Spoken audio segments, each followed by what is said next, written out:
देश की राजधानी दिल्ली अभी कोरोना महामारी के बढ़ते मामले और वायु प्रदूषण की दोहरी मार झेल रही है। एक तरफ कोरोना लगातार 2 दिनों से नए नए रिकॉर्ड बना रहा है, तो दूसरी तरफ प्रदूषण पर भी रेड अलर्ट जैसी स्थिति पैदा हो गई है। दिल्ली में गुरुवार को कोरोना के 5,739 नए केस सामने आए, जो अभी तक एक दिन में आने वाले मामलों की सबसे बड़ी संख्या है। इससे पहले बुधवार को दिल्ली में 5,673 नए कोविड मरीज सामने आए और तब ये चर्चा होने लगी थी कि क्या दिल्ली में कोरोना की तीसरी लहर चल पड़ी है। बता दें कि स्वास्थ्य मंत्री सत्येंद्र जैन ने कहा था कि तीसरी लहर की पुष्टि के लिए 1 सप्ताह तक कोरोना के ट्रेंड पर नजर रखनी होगी। अब जब दूसरे दिन भी कोरोना के मामलों का नया रिकॉर्ड बन गया है, तो इस आशंका को बल मिलने लगा है कि राष्ट्रीय राजधानी में कोरोना की तीसरी लहर आ चुकी है। वहीं कोरोना से अलग दिल्ली वासियों के लिए एक और चिंता की बात है, वो ये कि प्रदूषण का स्तर भी नित नए रिकॉर्ड बना रहा है। शुक्रवार को पूरी दिल्ली की हवा जहरीली हो गई।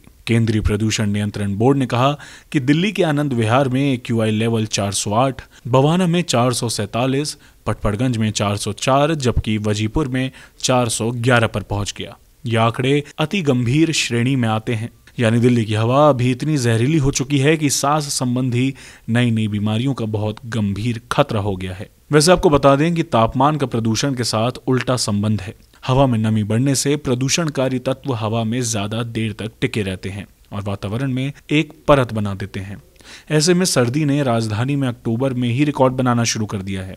दिल्ली 26 साल बाद अक्टूबर में इतनी ठंडी हुई है। गुरुवार को सुबह का तापमान महज 12.5 डिग्री दर्ज हुआ। लोधी रोड में 12.4 डिग्री रहा। इससे पहले 20 अक्टूबर को भी न्यूनतम तापमान ने 11 साल का रिकॉर्ड तोड़ दिया था। आने वाले दिनों में इसमें और गिरावट आएगी।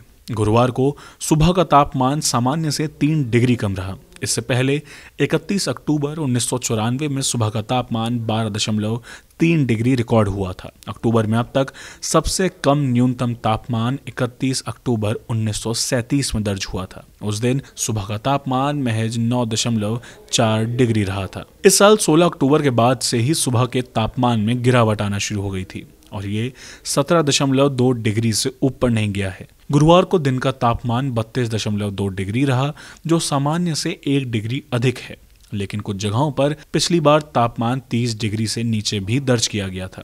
इनमें पालम में 29.4 डिग्री, मंगेशपुर में 29.5 डिग्री और अक्षरधाम में 29.2 डिग्री तापमान दिन में दर्ज हुआ। आज दिन का तापमान 32 दर्ज हो सकता है। 3 नवंबर तक सुबह का तापमान 11 से 12 डिग्री के बीच ही बना रहेगा। वैसे आपको बता दें कि मौसम विभाग के अनुसार इस बार अभी तक वेस्टर्न डिस्टर्बेंस एक्टिव नहीं हो रहे हैं। राजस्थान के ऊपर एंटी साइक्लोन परिस्थिति ने भी हवाओं को शुष्क और ठंडा करने का काम किया है। लानीना के असर की वजह से इस बार सर्दियों का सीजन लंबा और ज्यादा सर्दी की संभावना है। सिद्धार्थ चतुर्वेदी की रिपोर्ट, गो न्यूज।